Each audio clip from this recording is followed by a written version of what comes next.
Alright, hey everyone, Wanderbot here, and welcome to Tinkertown. I actually checked this game out a couple months ago, and decided to kind of leave it and wait until it was further on, and then it came out, so I guess I should probably come back and take a proper look at it now that it's out in early access. Before we dive in though, I'm going to be playing single player. I just want to call attention to the fact that literally everyone here is so happy to be here. Except for maybe the fire golem. I can't really see what's up with him, but like the goblins are happy, the skeletons are crazy happy, the slimes are unnervingly happy, and the adventurers are just good to go. So, anyway, create a new character. Well, oh, there are different hair types.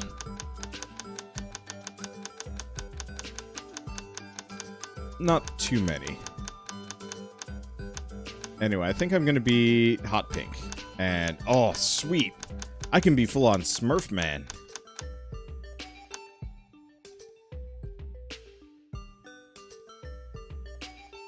Alright, we are now Stabby Smurf. Let's go, Stabby Smurf. Create a new world. This is world, I don't know what we name this world. The Void. Seed number is 9. Alright, there we go. Into the void! Watch my seed nonsense actually break this game. Probably not. Okay. Here we are. New recipes. Well, the world looks a little bit more interesting than it used to be at the very least. So, I got new recipes. Nope, can't do anything with that. Alright. Oh. That's a barrel that I can actually interact with. I apparently can also do Christmas stuff.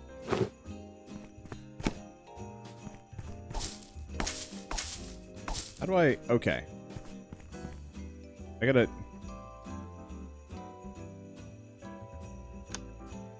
How do I actually play? Okay, I can break these sticks at the very least. There we go. New recipes, workbench. Okay, that's for map. Tab? Tab. Here we go. Okay. Workbench. Requires 10 wood.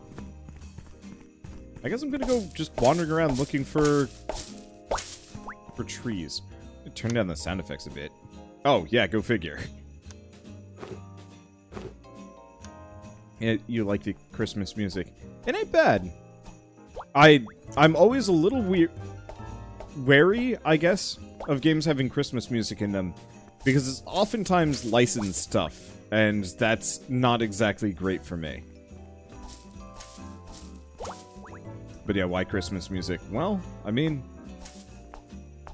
Christmas is in a couple of days. I guess they decided to be clever-ish, and for the early access version, you know, so close to Christmas, just add a lot of Christmas music, because why not? I can't necessarily blame them for that. It's a little weird, and I might have to remove all the sound effects for this if I want to put the video up. But if I don't, works for me. It's totally fine. Totally forgot Christmas is in a couple of days. Yeah. Unfortunately, this year just does not feel like the holidays. Usually I have to, like, walk into a, Okay, I need 3 stone to get that.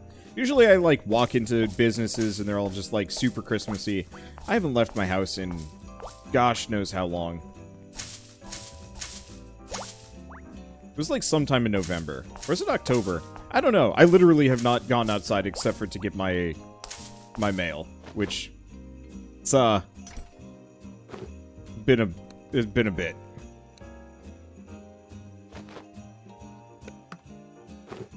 Okay, there we go. So now I can chop down trees. I miss going outside. At the same time, I'm not gonna just start going outside just because, you know, I want to. Not yet, anyway. Soon, hopefully. This is a quaint game. It feels like it's gonna be a little basic. I know they're going for effectively Terraria, but from like a more of an isometric perspective with like a bigger world to explore.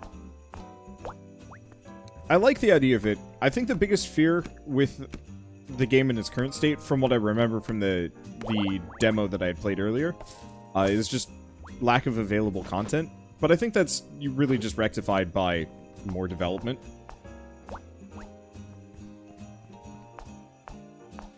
It's just the question is, how long is it going to take? But from what I see, it's not bad. Alright, give me the pickaxe. There we go. Now, I can actually do semi-functional things. There's probably a faster way to have done everything that I just did. But maybe not. Hey, I can't get rid of that statue. Does this game cost money? It kind of looks like a web game. I believe it is being sold. Here, let me double check. Yeah, it is on Steam Early Access for 17 bucks, which I gotta see how much available content there is before I really make a judgment call on that one.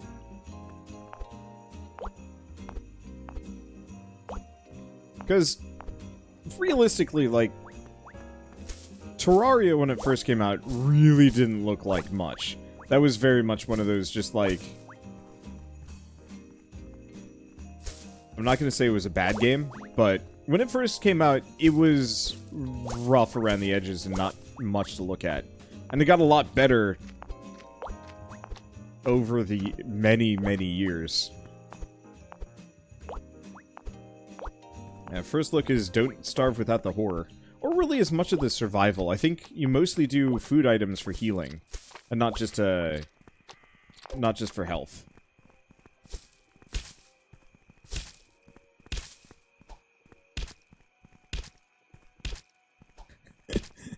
Oh boy, goblins are tanky as shit.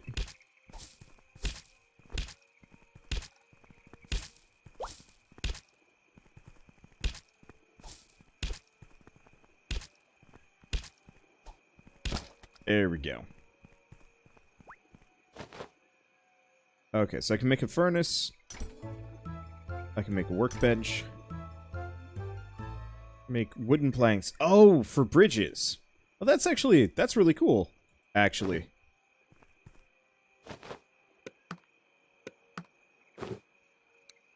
Okay, so I'm just gonna kind of claim this area as my work zone. Oh, if I use a pickaxe, I can rip up the stone wall. And I can build them. Of course, the question is how much does a stone wall cost to make? That's a separate thing entirely. Okay. So you can make wooden walls. Wooden helmet. But we gotta get leather before we make any of the wooden equipment.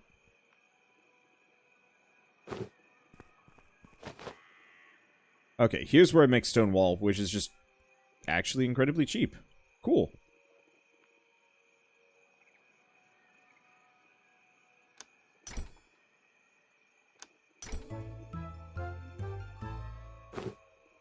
Okay, so we can now make an anvil. Anvil requires a lot of copper bars. Well, I guess... Oh, here's a bunch. Okay. Oh, Wandered title needs an update. I am not paying attention today. You are completely correct.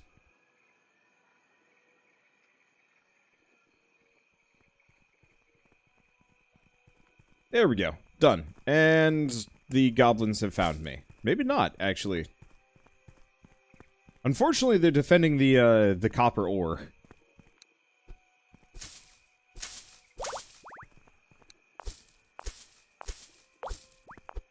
That's okay, there's plenty.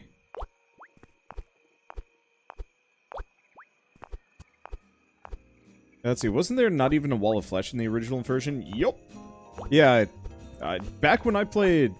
Gosh, back when it first came out, I want to say it had the Eye of Cthulhu and maybe the Eater of Worlds. Yeah, how dangerous is this game? As in, how much do we need stone walls? We don't really need them that bad.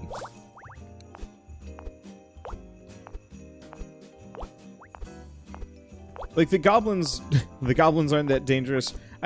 From what I had experienced playing it a couple months ago, very much just like, almost nothing is actually a danger to the player. The enemies just kind of advance on you slowly, and you can just kind of ignore them. It's likely coal to mine further out. I mean, there's coal all over the place. Otherwise, I can just chop down every tree I see and just turn it into coal. Resource scarcity is not really an issue in this.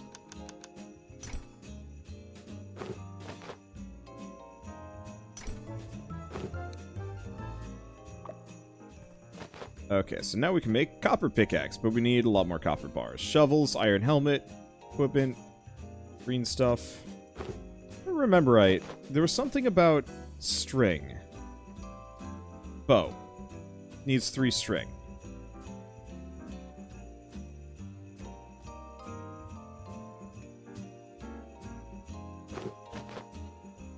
Right, I make string.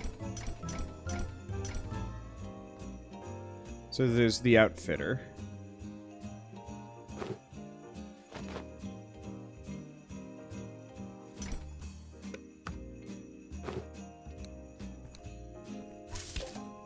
There we go. Because there's no durability system in this game, nor limited ammo. So if I want to get some equipment early on to actually harm goblins, bow is the way to go. Eventually there's better melee weapons, and hopefully there's going to be better bows. But for what I'm doing at least, this works wonders. Okay, let's just chew through all this stuff up here. So, ultimately, as far as, like, what I feel about this game, very undercooked. I love the idea of it, and I think with a lot of time in development, this game will actually be pretty decent, but it needs a lot of time. Otherwise, what you see is kind of what you get. I know there are dungeons, but I couldn't go into them the last time I played this, so maybe we can get into them now. And maybe that'll add, like, a nice level of depth to it. But at least as far as the open world exploration goes, it is just trees for days.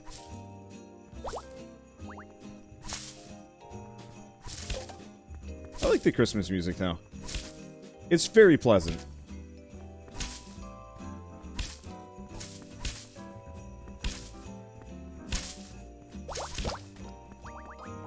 Hey, we got a candy cane.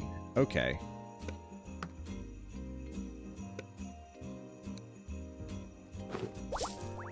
Well, couple benefits to the candy cane. Now I can get string. Otherwise, normally you have to make a cutting tool. I guess just nabbing it from the goblin does the trick. How much damage it does. Really should get me some pants. Well, we should have enough plant fiber after this little spree that I can get enough. But what I'll probably want to do is just clear cut my entire, like... Well, no. We should probably seek out iron first, before I start clear cutting anything. Just clear a bunch of space for me to build a base within. Build a base. Kind of build a base.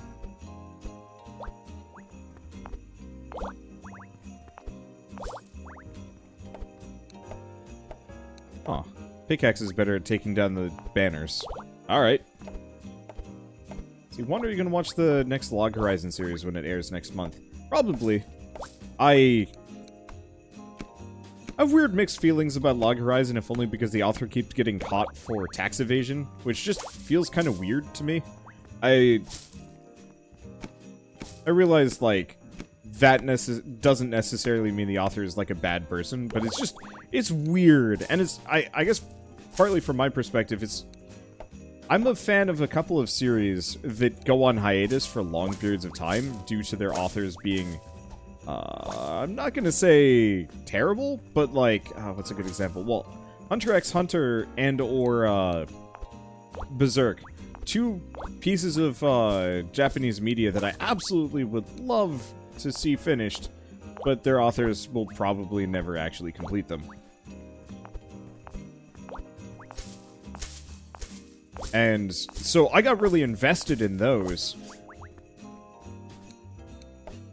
And it's just kind of hard to want to do that if there are signs that a series might potentially go on long hiatus for another reason.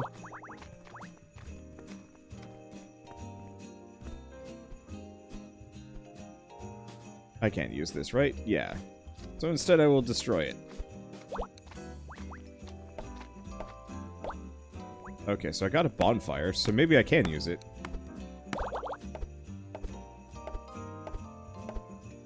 Huh. Well, I guess actually attacking this goblin camp worked out for me. Creative Sailor Moon is learning to complete Hunter x Hunter for her husband. Huh. Yeah, I forgot that they were married. Oh, no, he was the one that had issues with his health. Who's the mangaka that keeps getting really distracted? Okay. I know there's a mangaka that would get really distracted with games, but I don't remember which one it was. But it's just like, I want to get invested in media that has, like, the chance of getting finished. Like, there's a reason why I still read One Piece. Even though One Piece is egregiously long. And a lot of it just has to do with the fact that, you know, it seems like it will get finished, no matter how egregiously long it is. And it won't get, like, axed or cancelled or anything like that. My current, like, shoot, what would I call it? I wouldn't say it's a guilty pleasure, because it's not guilty. I just love it. But Kaiju number 8 has been super fantastic. But that's just a manga, it's not an anime yet.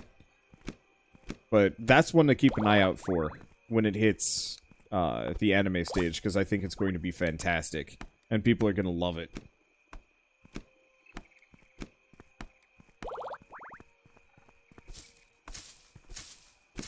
I just remember calling Hunter x Hunter hiatus x hiatus. Yup! And then it would come back for, like, 2 chapters and the quality would just, like, take a nosedive. In, like, the worst possible way. Oh, I'm not even sure if the main character is even the main character anymore.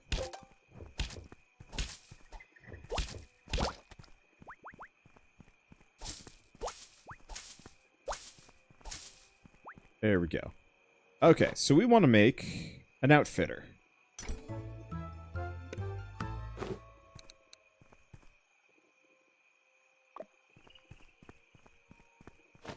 Okay, outfitter sells skull helmet, string, cloth, leather. Leather requires, oh, batwing, and string.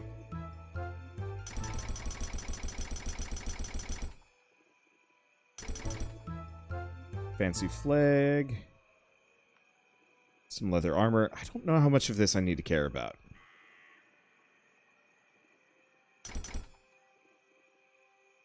I could care. But easy not to. Alright, what else do we got around here? Because I want to make the copper pickaxe. We got to make copper bars. I don't have nearly enough ore for that. So let's go find me another pickaxe.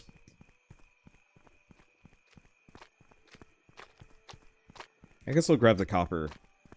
Or the coal here. What's your favorite manga? I haven't read one yet, but I'm finishing up Discworld. Need something to read.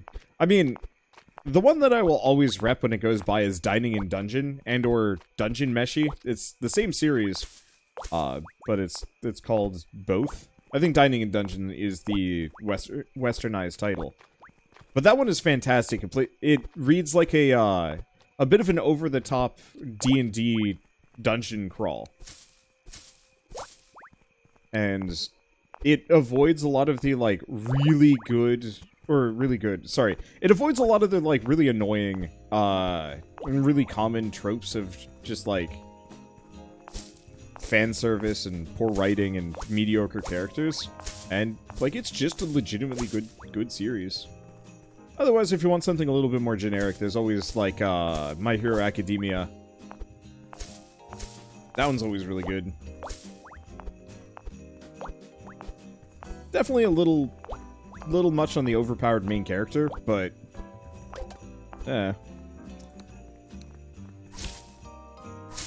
oh, it's a goblin with a bow.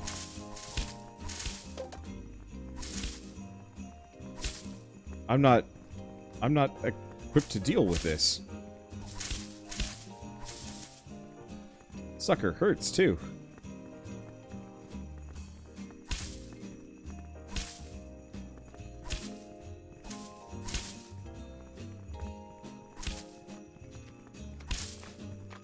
Okay.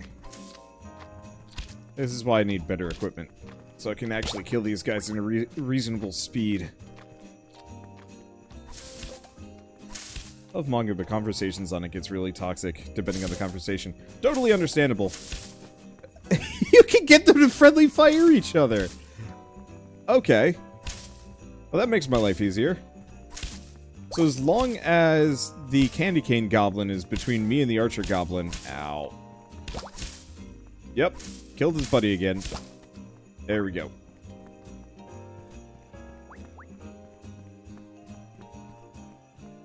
So we got some more. Yeah. Grab these. I try to keep it relatively wholesome, but yeah, if it ever starts seeming like people are gonna get legit mad over anime or manga, I'd like to move on. To be honest, gosh, how do I describe it? I like the idea of anime and manga, I think, more than the actual execution nowadays. There are a couple that really stand out to me as good, but I think a lot of them I've just, like, pieced out on. I think this happens with a lot of media for me, that as soon as it starts becoming, like, not a solved... Well, I don't know. Do you guys know the concept of a solved game?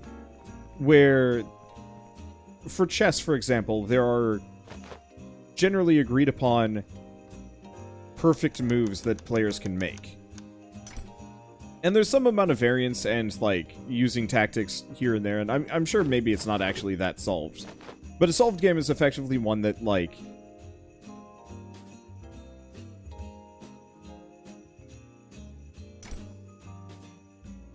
Gosh, how would I describe it? I'm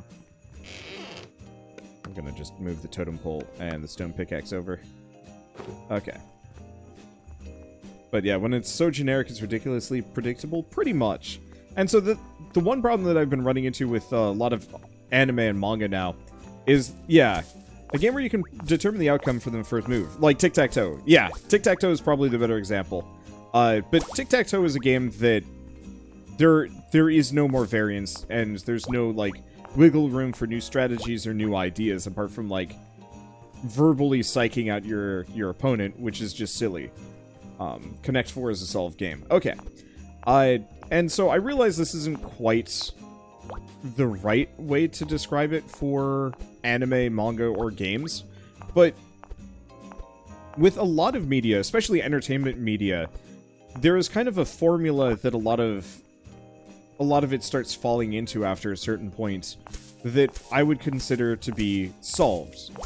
It's part of the reason why every Ubisoft game for the last decade or so has been converging on the same general things. You got your towers, you've got your wide open world to explore, you've got a bunch of meaningless side garbage that you do, a plot that takes altogether way too long. Maybe they've taken out the gross monetization practices, but it still generally feels like whenever you load up an Ubisoft game, it's the same game as all the others with slight differences.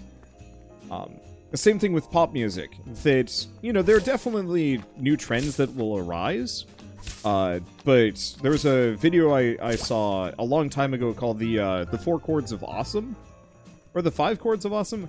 Effectively, it's the same 4 or 5 chords get used in, like, every popular song ever, because some part of the human psyche is attracted to those specific chords. And unfortunately what that does is it leads people to be kind of devour the same media with slight variations over and over and over again without really questioning it or examining their enjoyment of it. And so I've been feeling recently that anime and manga has been kind of doing that. And it's getting harder for me to want to watch. Not necessarily because it's, like, bad, but it's just because what made it really interesting to me no longer is there. Because I always liked stories that were really unique and inventive with new worlds and all sorts of stuff. And, you know, every time you get a new... What's a good example?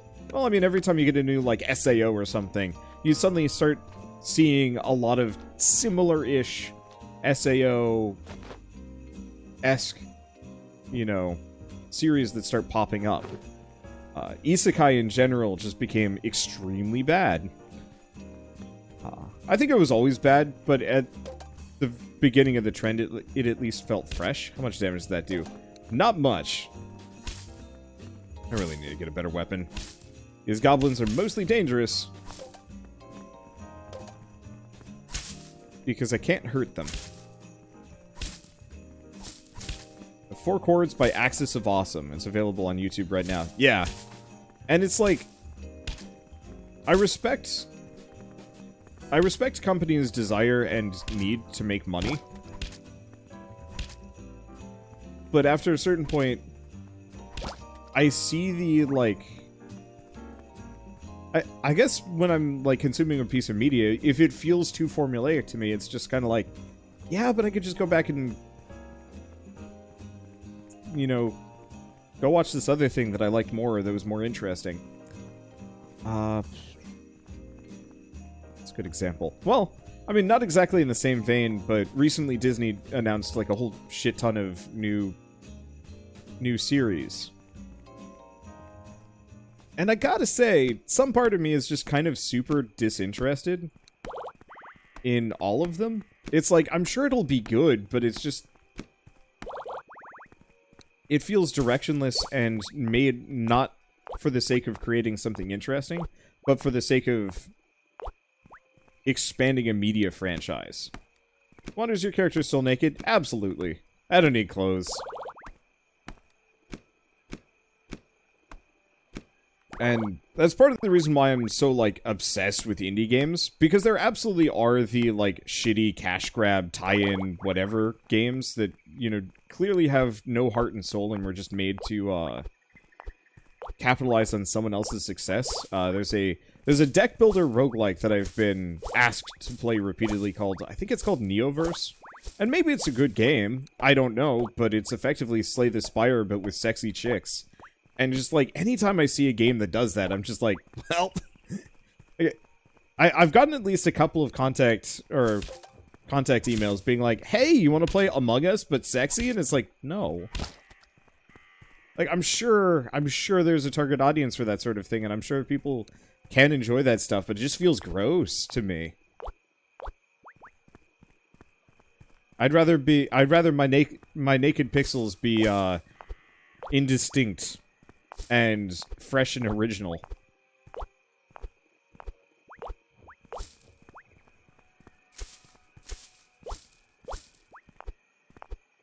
Really hoping I can find some more iron. There's some on the other side of the... Let's see. On the other side of this river. I guess I should make a bridge. No idea how to react to Among Us, but sexy. It's just bafflement, really, for me at this point. It's like, anytime a game does that, it's just like, well, alright.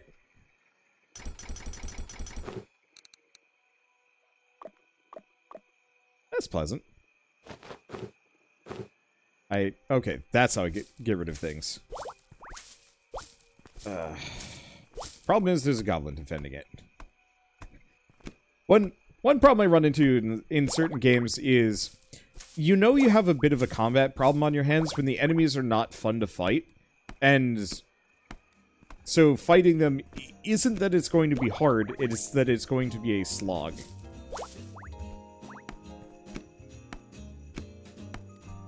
Easiest example for that one for me will always be the water path to Shuckle Island in Pokemon Gold and Silver. I don't know how many of you guys remember that one. I don't even remember exactly where it was. But it was like 2 or 3 screens of just pure water, not much going on, maybe like a couple of trainers, and the entire route was just filled with... Okay. The entire route was just filled with nothing but Tentacool and Tentacruel, and it was just miserable. I hated it. I hated taking that path every single time I loaded that game up. Because they would poison you, they would confuse you, and they would barely give you any EXP, so it wasn't really worth fighting them. And I think I especially had to, like, go back and forth on that multiple times. prior to Fly. And, you know, maybe if I went back and played it now, I'd actually say, like, oh, yeah, that's not an issue in the slightest. That actually wasn't a problem at all. But, like, it's the Zubat cave issue where it's like, you just see the Zubat pop up and you're like, I don't want to fight this. It's not that it's a hard monster. It's just inconvenient. I don't know. I've noticed this lately. In the last game we were playing, Littlewood, we were talking a little bit about content padding and pacing and whatnot. And maybe some part of it is, you know, what games I grew up with. And maybe some amount of it is just, general fatigue. But I've become particularly sensitive to any games that just kind of pad out content. Instead of, you know, making a hard mode harder on, like, a conceptual level, hard mode just has more stats. And it's like, is that actually hard mode, or is that just attrition? And, you know, nine times out of 10, it's just attrition, which has been turned into a hard mode because the developers could not design something better. Hey, thank you, Grove, 12C, for the 37-month resub. Them potatoes. Really got to get some gates up. The hard mode enemies have 500% more health. It's just like, what's the point of that? It's not like I'm gonna get more more enjoyment out of that extra 400%. You know, any enemy health. All it's gonna do is just force me to grind longer so I can actually withstand it.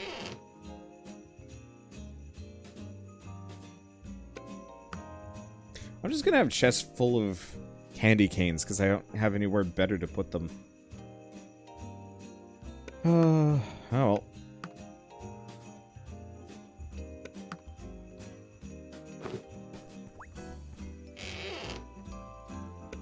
Yeah, double everything, including spawn rate. At least spawn rate hard mode can be kind of fun, because then it's more about, like, managing your enemies, depending. Yeah, AI is expensive, though, so it's easier to just pump health and some stats. Yeah, no, I understand why developers do what they do when it comes to hard mode. It's just exhausting to be on the receiving end of it. Let's see, how much do I have? Not nearly enough. Dang, I was really hoping those big iron ore things would actually have more in them. You eat the candy canes. Nope, they're weapons.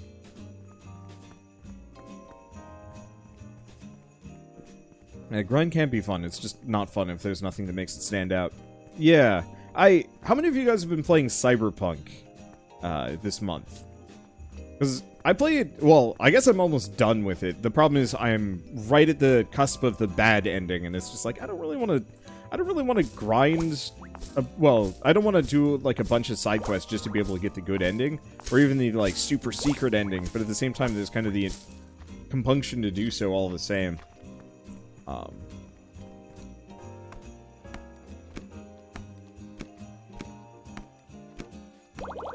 Let's see, basically every 4X game is nothing but padding to me at this point. If you play enough of them, yeah, I can see that.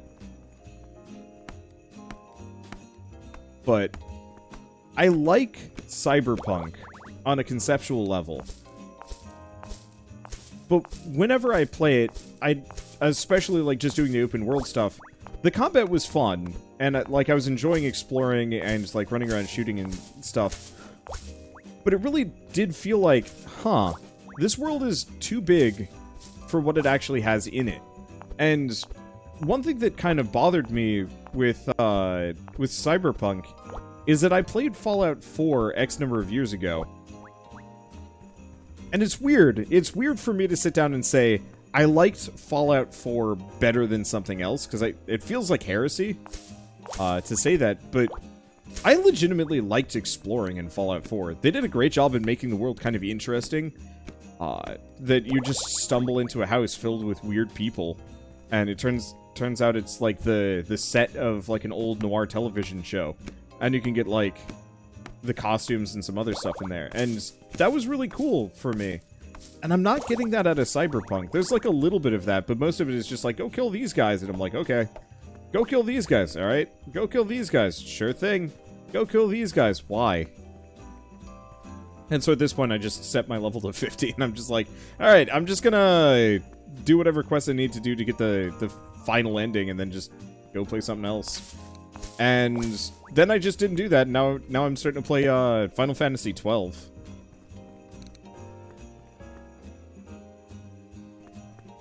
Not necessarily a full knock on, like, Cyberpunk and what it is, but it's just like, I don't know.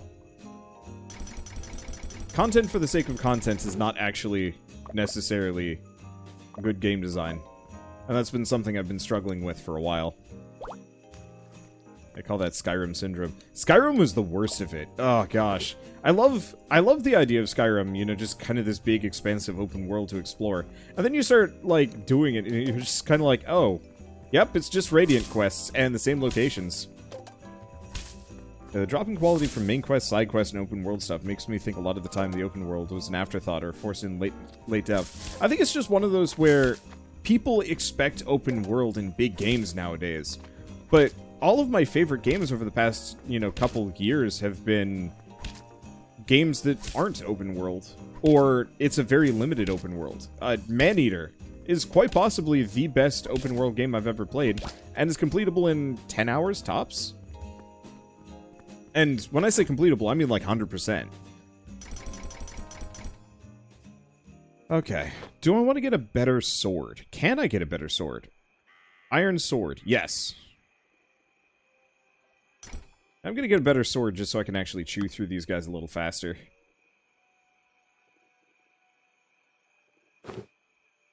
Let's go to the outfitter. Let's just make, You go for skeleton boots. Oh, there's no pants. Alright, skeleton boots it is. Oh. That actually does improve my statistics. Oh, that's kind of nice. Maybe I should try the bow for a little bit with a higher agility.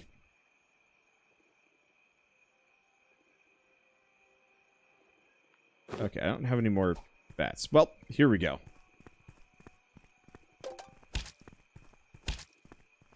Well, it does tremendously more damage than it did before. So that's really all that I need. I feel like they planned out Cyberpunk in a way that they were going to fill out the open world eventually, maybe through DLC. And I think that's actually a good way of doing it. I think the main problem is the perception right now is that it is a done game. And almost kind of like No Man's Sky, they might have actually just been better off launching the game as early access. And just saying like, yeah, it ain't done yet. We've got like a whole bunch of DLC that is going to flesh this game out in like a really substantive way. I had the same problem with, well, sort of Phoenix Point. I say sort of Phoenix Point because I played it recently and it still was not actually good. It was very much like a, yeah, this is decent, and maybe I'm viewing it too much through the lens of being a streamer. But like the fact that voice acting is still tied to sound effects, I just like, it's my biggest pet peeve. I hate it when people do that.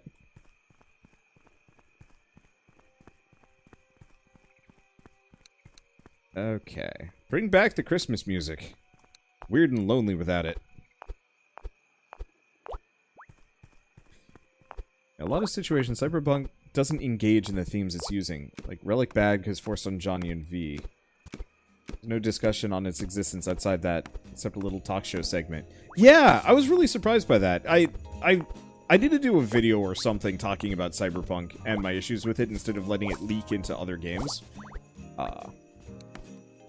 Because, admittedly, I feel bad for not talking too much about this, but there's kind of just nothing going on here. I'm just trying to get as much iron as possible so I'm not this weird naked forest man.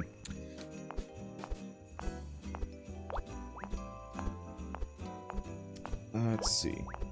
But just, I would much rather have a shorter, denser experience than an open, big, empty one. I think that's always been true. So when I brought up games that I found that were really enjoyable over the last, you know, X number of years, you know, God of War had a very limited open world. Mostly was just linear levels that you could explore a little bit, Metroidvania style almost. with a lot of interesting content here and there, and what side quests there were actually fairly meaningful. If incredibly difficult, if it was like fighting the Valkyries. Let's see. How much iron am I sitting on? 12. I need one more. Or Prey, which was, I mean, effectively just more Bioshock. But in a different setting, which I loved. Or... I'm trying to think of other good examples. Because I liked Horizon Zero Dawn, but I found that the only things I liked about Horizon Zero Dawn were the characters, the writing, the setting, but not the open world. The open world got boring. It's like, okay, now just wander across the world and do like several more side quests. And it's like, nah. I'd rather them almost be very well done, hand-designed, instanced stuff. Playing through Cyberpunk has put Deus Ex Mankind Divided at the top of my playlist, because I skipped that on release. Yeah, I was actually going to bring that up a little bit. It's like, I think Cyberpunk is the best advertisement for Deus Ex that I've seen in a while. Apart from Jesse Cox just yelling about it on Twitter.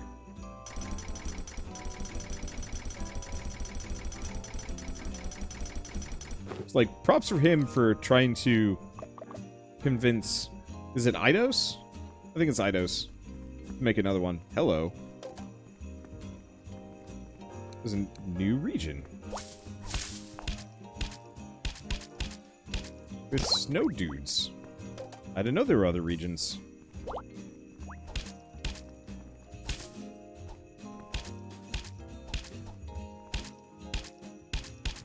Ow! Okay, so snow dudes are hurty.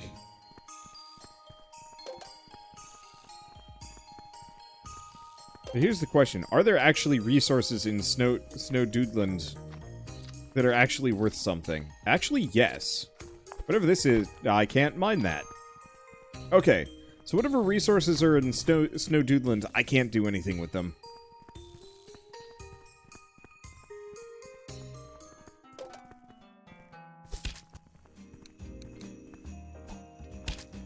Okay, question. Nope. Man, this is a pissed off turtle.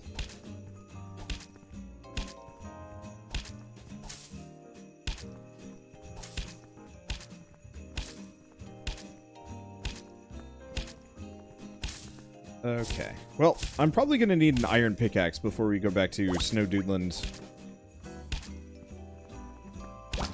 There we go. Well, I did get a turtle shell.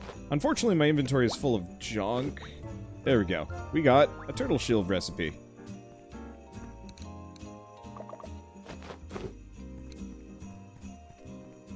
What I really care about is iron. Why is there no iron? Why is iron rare?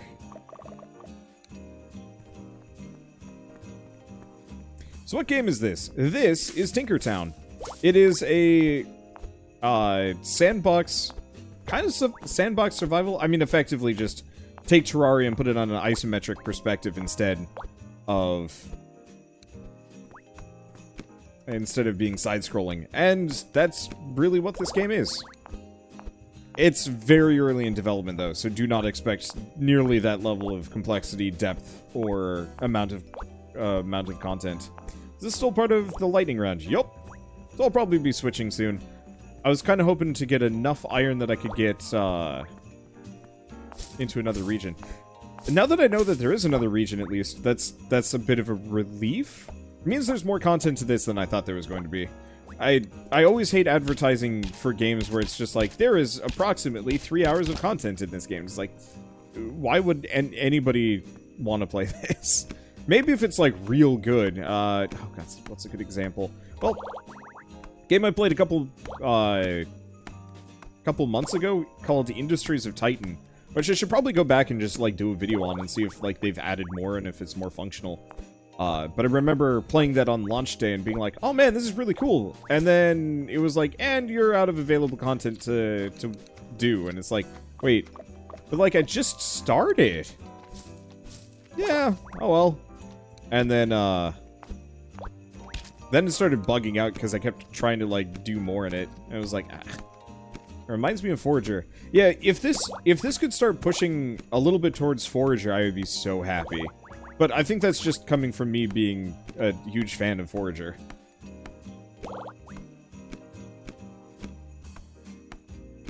Unfortunately, it lacks the, I'm not gonna say depth that Forager had. Because I know especially early on, like, Forager did not have that much depth. It was charming and fun, but it wasn't exactly like, it wasn't the kind of game that you'd be playing for, you know, dozens of hours. But boy, by the time it hit 1.0, it got there. How is Forager? Been thinking of buying it. It's real fun, and they should be coming out with multiplayer sometime within the next couple of months. Unless it's already out. At which point, I don't know.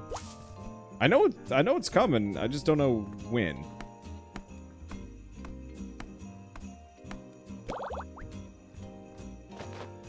My inventory is mad full. Yep. Interesting that this last item spot is just not, I don't know. Nothing's filling it out for some reason.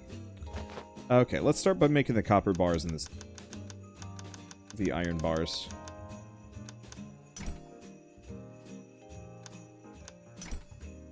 Oh, I need coal. Well.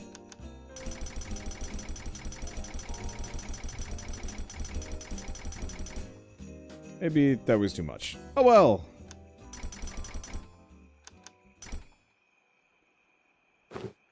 Oh, you know what? That's probably silver in the desert.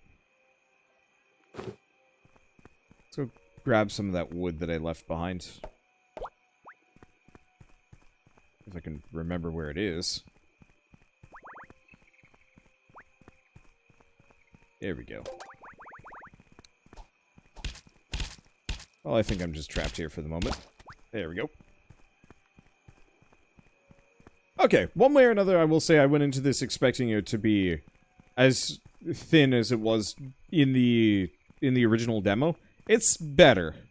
I still don't know the depths of this content, but it doesn't feel as vapid as it did when it first launched. Which I guess is that's not the right way to put it. Empty? Empty-ish. Okay, there's the turtle shield. Turtle shield requires 10 and also leather. Damn! I gotta go slay some turtles. I'll leave that there for the time being. Let's see. Do I want to make... I guess we start with the iron pickaxe. Bar none. And do I want to make a copper axe? Yeah.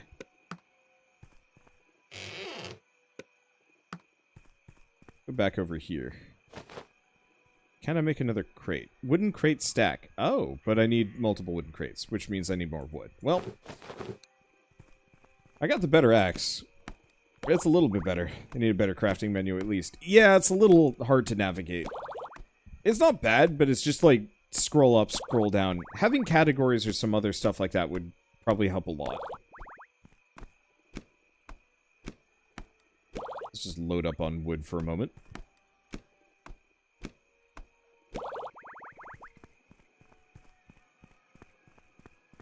Okay, back here. Crate, crate, crate stack.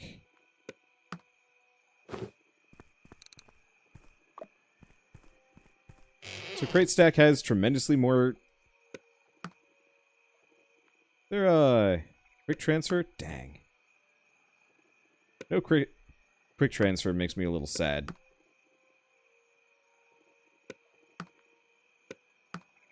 Okay, plant fiber, we kind of need bone, we don't need as much. We definitely don't need all the stone walls. I could put them down. But I don't want to do that. There we go. I'll just leave them there. Now if I eat berry, heals me a smidge. Alright, cool. Let's go get silver. Would I say this has anything over Forager? I think this will have a superior focus on combat over the course of its development. Like, they're actively going to try and make combat more interesting. Forager effectively made its own combat kind of obsolete. And I feel like that's always been kind of to its detriment. Hey, that's how I can get rid of items. Good to know. Because pretty much with Forager, you can just become, like, Overlord McBeefington and his drone army.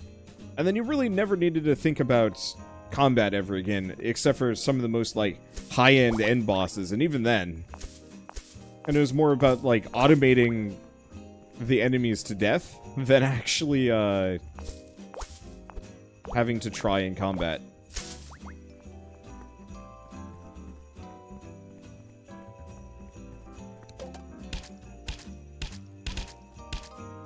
There we go.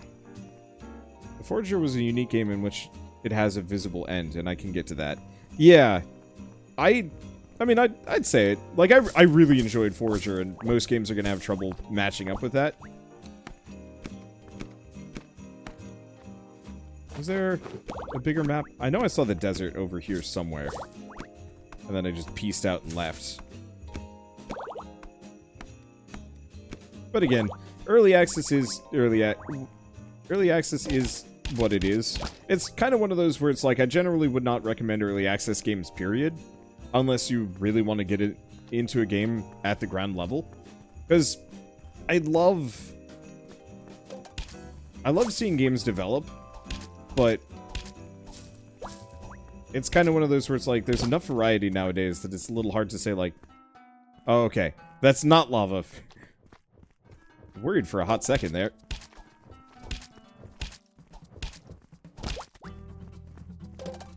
I guess the other thing I would say over Forager is you actually will be able to explore somewhere.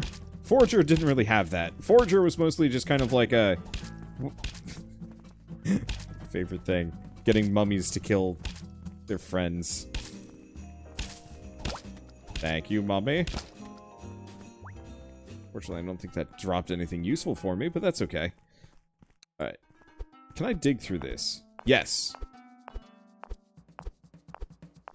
Holy shit, I don't want to, though. Okay, so Desert has gold. Winterland has silver.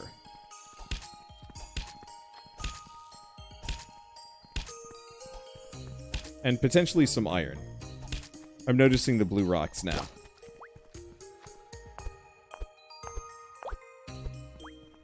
Except for Nova Drift and Beat Blast. Yeah, there absolutely are certain early access games where if you had told me they were early access, I would have laughed and said, are you serious? Nova Drift is absolutely one of them. I think roguelikes get an advantage because they're supposed to be played in short sessions, that it's so much easier to pick up an early access roguelike and not feel like you are playing half of a game. Because the game's already kind of short to begin with. Sometimes it's a lot more obvious. But I still kind of firmly would say Nova Drift was not early access. Nor is it currently in early access. It's just in post-launch support. Which hopefully lasts for a very long time because it is that good.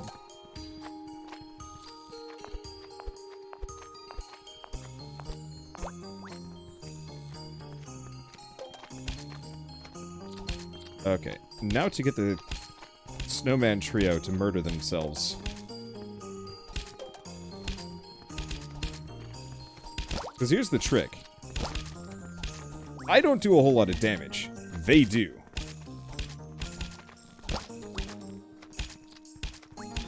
It's a bit of a shame there's no EXP system in this game. But then again, they would be leveling off of each other and not off me.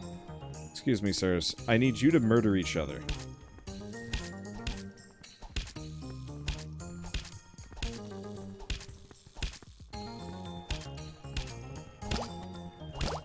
Thank you. I do enjoy being able to stink the enemies like this. It's fun. It's not exactly depth of content, but it's fun. The main problem is I'm going to need a lot of this stuff just to make a single pickaxe. Okay, come on. I need a couple of you guys. Does my iron pickaxe do more damage to these guys than... No. No way.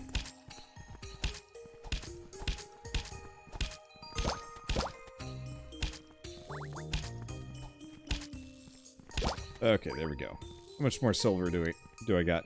I got some. What's in these? Ah, snowballs.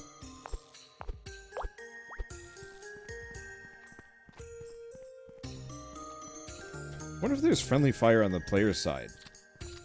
Like, if I would have to worry about, playing with teammates and them shooting me in the back. Oh well. I mean, if I ever play this multiplayer, I'm sure I will find out pretty quickly. As, I mean, chances are what I'll do is say, like, hey, hit me. And then we'll find out that, yep, there's friendly fire.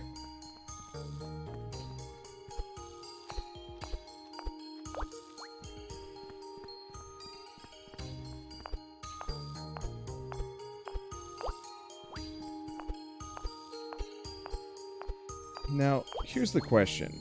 How much copper do I have? Because I think what I want to do is actually make a mini base out here.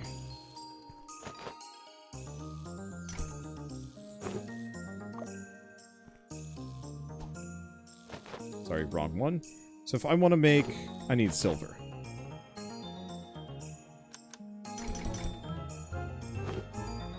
Okay, so I can now make a silver pickaxe, which requires 20 silver. Alright.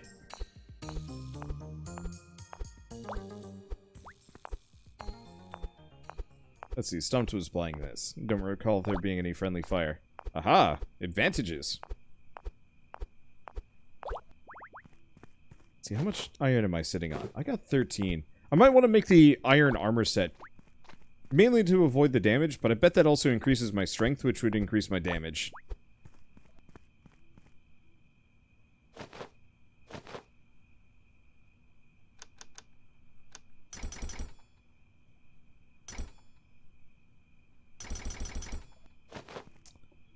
Let's see.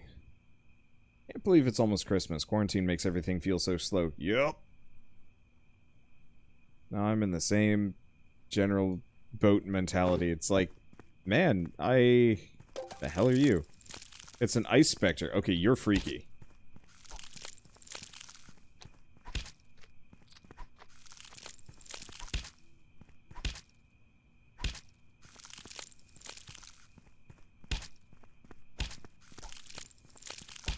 On the plus side, like most things, not actually that dangerous. Just a ton of HP. Problem is I'm gonna have to go kill some bats. Unless one of these guys decides to really drop some leather for me. Oh, now that I'm thinking about it, with leather... Hold up. Nope. Cannot free the ice elephant. There's no justice in this world. I was gonna see if I could free the elephant and, snag some leather off of it. You'd think that thing would be loaded with this stuff. But alas. I just... a little slow. Might need fire. That would make sense, yeah. But I'm honestly kind of perfectly fine with, stopping soon. Because I like this game on a conceptual level, on an execution level, is... well, I guess on an execution level, it just ain't done yet. That's the easiest way to put it. I really should probably have marked my new little bonus base. I kind of have a vague idea of where it's going to be, but it's not perfect. They have a ranged attack where they blow ice. Okay, that's spooky. Why did the Spectre drop a bone?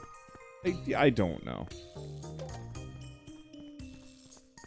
Benefit I will say about this general area, though, a lot easier to navigate.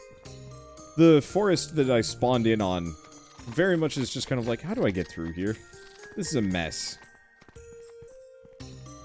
There we go. Alright, it's good enough. Silver, yeah. Alright, silver pickaxe. There's also a silver axe, but I ain't got time for that. Let's go find some silver. Let's see how much mining damage this does. It's gonna do like 7. Well, I guess I can just hit... nope, can't hit that thing. Hello, yes, I would like 1 silver. I guess I'll go for the iron. There it is. Nope, just 5 or 6. Boy, howdy.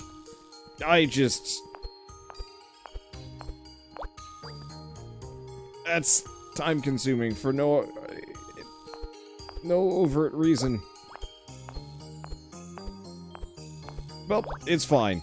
It's a cute game. I'll probably come back to it in like 4 years when it's closer to completion or just done. Because, as it stands, it's undercooked. And that's all that really needs to be said.